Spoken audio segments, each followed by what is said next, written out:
ఉచిత varicose veins consultation మరియు screening, సర్జరీలపై special discount. భారతదేశంలోని best varicose veins Avis hospital ని సంప్రదించండి. మరింత సమాచారం కోసం ఈ నంబర్కి కాల్ చేయండి.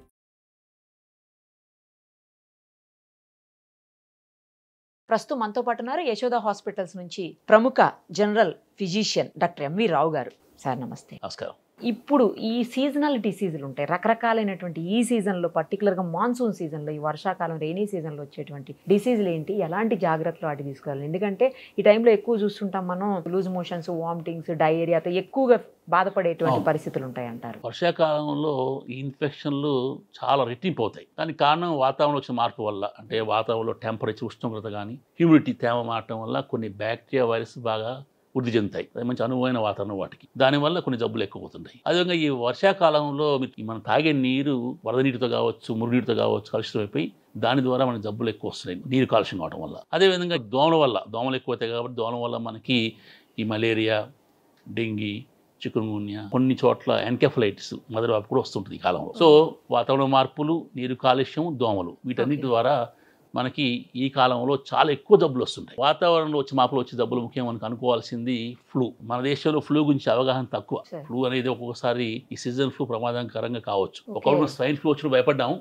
ఆ స్వైన్ ఫ్లూ ఇప్పుడు H1N1 కాస్త సీజన్ ఫ్లూగా మారిపోయింది. అదే మనం ఇప్పుడు స్వైన్ ఫ్లూ అంటలేదు. ఇప్పుడు దాని యొక్క పవర్ తగ్గిపోయి దాన్ని మనం సీజన్ ఫ్లూ అంటున్నాం. అదేవిధంగా ఇతర H3N2 ఇతర ఫ్లూ చాలా ఉన్నాయి. ఇన్ఫ్లుయెంజా A అనే వైరస్లో మనకి ఎక్కువ చాలా మంది ఫ్లూ వస్తుంది. కొంతమంది సెల్ఫ్ లిమిటింగ్, చాలా మంది సెల్ఫ్ లిమిటింగ్ వస్తుంది. జలుబు, దగ్గు, గొంతు నొప్పి, ఒళ్ళు నొప్పులతో ఉండి అది తగ్గిపోతుంది. కానీ కొంతమందిలో న్యూమోనియా కింద మారిపోయి, ముఖ్యంగా పెద్దవారిలో, అదేవిధంగా ఇమ్యూనిటీ తక్కువ ఉన్న, ఉదాహరణ HIV పేషెంట్స్ కావచ్చు, క్యాన్సర్ మందులు వాడేవి కావచ్చు, స్టెరాయిడ్స్ వాడేవారు కావచ్చు, చిన్నపిల్లలు కావచ్చు, ముసలివాళ్ళు కావచ్చు, లేదా ఇతర జబ్బులు, హృదయ సంబంధించిన జబ్బులు కావచ్చు, డయాబెటీస్ కావచ్చు, గర్భిణీలు కావచ్చు, వీళ్ళలో ఇమ్యూనిటీ తక్కువ ఉంటుంది కాబట్టి అప్పర్ రెస్పిరేటరీ ట్రాక్ట్లో ఉన్న వైరస్ న్యూమోనియా కింద మారిపోయి చాలామంది ప్రాణాలు కూడా కోల్పోతూ ఉంటారు. అయితే ఈ ఫ్లూకి ఏంటంటే వ్యాక్సిన్ ఉంది, రాకుండా వచ్చిన తర్వాత మంచి మందు ఉంది.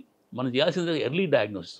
ఫ్లూ రాగానే మొట్టమొదటి డయాగ్నోస్ చేసి దానికి సింపుల్ మందు ఉసల్టామిర్ టాబ్లెట్ క్యాప్సూల్ మొదలు పెడితే తప్పకుండా తగ్గుతుంది. కానీ చాలామంది ఏంటంటే ఏదైనా జలుబు దగ్గర రాగా మెడికల్ షాప్కి వెళ్ళి ఒక యాంటీబయాటిక్ కొనుక్కొని వాడుతుంటారు. Self medication. యాంటీబయాటిక్ అనేది బ్యాక్టీరియా కోసం, ఇది నాట్ ఫర్ వైరస్. ప్రాక్టీసెస్ కూడా, వైద్యులు కూడా కొంతమంది అవగాహన లేని ప్రాంతాల్లో ఈ జలుబుకి, ఫ్లూకి కూడా యాంటీబయాటిక్ ఇస్తారు. దానికి అవసరం లేదు, పనిచేయదు కూడా. ఫ్లూకి టెస్ట్లు కూడా ఉన్నాయి మనకి. ఆ ఫ్లూ టెస్ట్ చేసుకొని, లేదా సీజనల్ ఫ్లూ ఉన్న ప్రాణంతో టెస్ట్ కూడా చేయని అవసరం లేదు.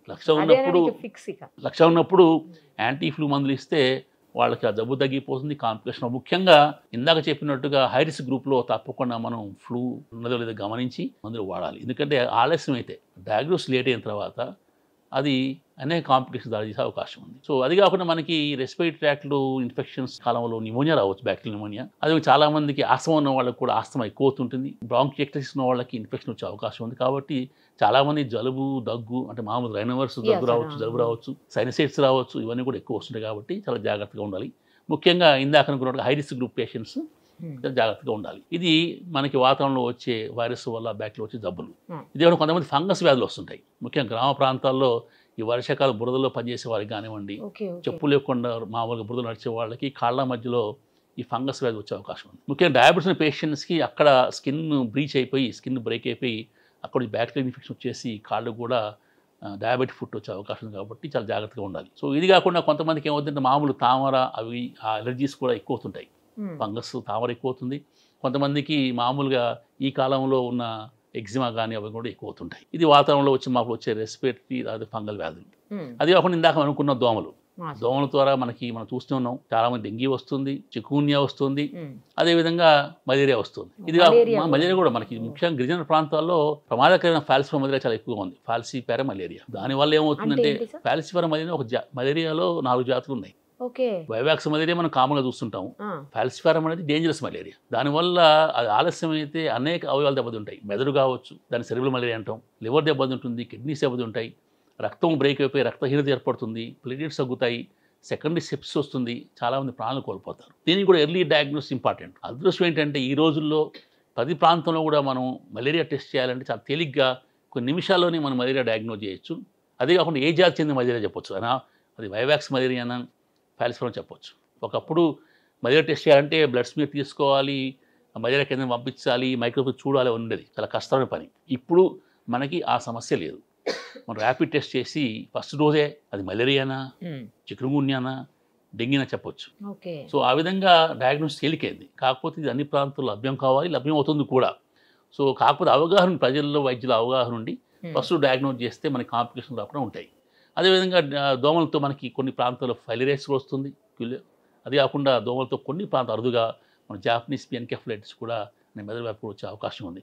కాబట్టి దోమలతో మనం చాలా జాగ్రత్తగా ఉండాలి. ఇది కాకుండా ఈ కాలంలో వాతావరణం, దోమలు కాకుండా నీటి ద్వారా అనేక జబ్బులు మనం చూస్తుంటాం. పరిశుభ్రమైన నీరు లేకపోవడం వల్ల మన దేశంలో అనేక చిన్నపిల్లలు డిసెంట్రీ డయేరియాతోని దాదాపు 5 లక్షల మంది పిల్లలు ప్రతి సంవత్సరం చనిపోతూ ఉంటారు. అదేవిధంగా చాలా మంది టైఫాయిడ్ వస్తుంది. టైఫాయిడ్ అనేది కంటామినేటెడ్ వాడు. అదే హెపటైటిస్ అంటే మన కామెర్లు వస్తాయి. హెపటైటిస్ ఈ వైరస్, హెపటైటిస్ ఏ వైరస్ ద్వారా కూడా మనకి ఈ జబ్బులు వస్తుంటాయి. సో ఇది ఈ విధంగా మనకి కామెర్లో మనకి దాదాపు 4 రకాల వైరస్ ఉన్నాయి.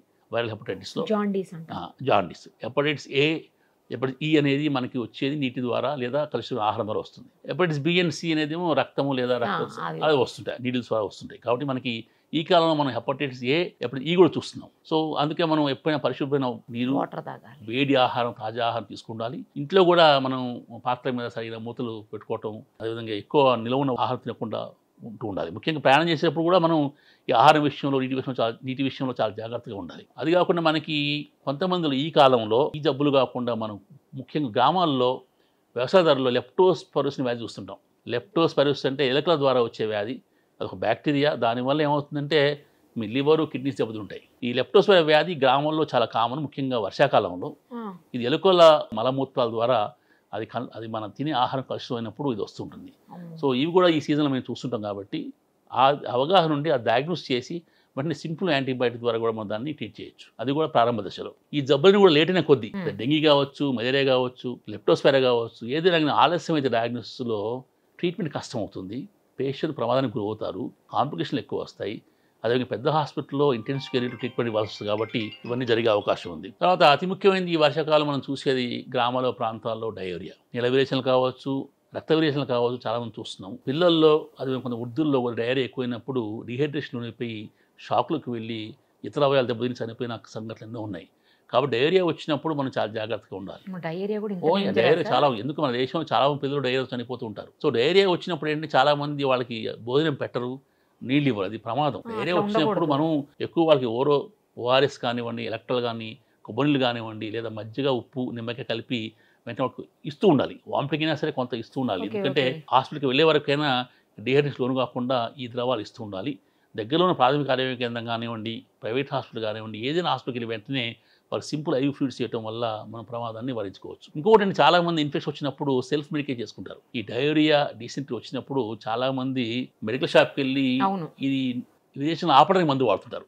లోపరమైడ్ అనే మందు ఉంటుంది, చాలా మెడికల్ షాప్లో ఇస్తుంటారు. అది ప్రమాదం. అలా ఇచ్చినప్పుడు మీ ఇంటెస్టైన్స్ కదలిక ఆగిపోతాయి, మోషన్ ఆగిపోతుంది, కానీ ఇన్ఫెక్షన్ తగ్గదు.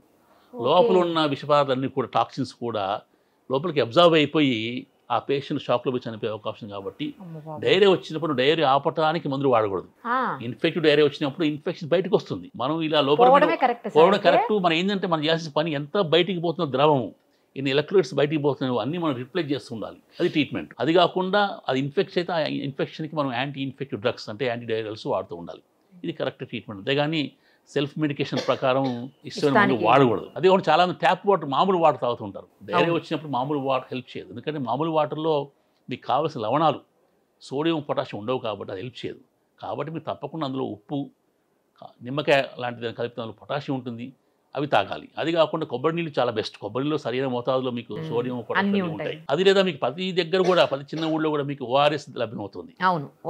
టెట్రాప్యాక్స్ ఆరోగ్య కేంద్రం కావచ్చు, ప్రైవేట్ మీకు మెడికల్ షాప్లో కావచ్చు, ప్రైవేట్ హాస్పిటల్ కావచ్చు, ఇవి దొరుకుతాయి. కాబట్టి అవి తాగిస్తున్నారు. ఇవి తాగటం వల్ల మీకు డీహైడ్రేషన్ లోన్ కాకుండా కాపాడుకుంటే మీ కిడ్నీస్ కానీ ఇతర అవయాలు డ్యామేజ్ కాపాడుకోవచ్చు. రైట్ సార్, చాలా బాగా చెప్పారు. Thank you sir. Thank you very much.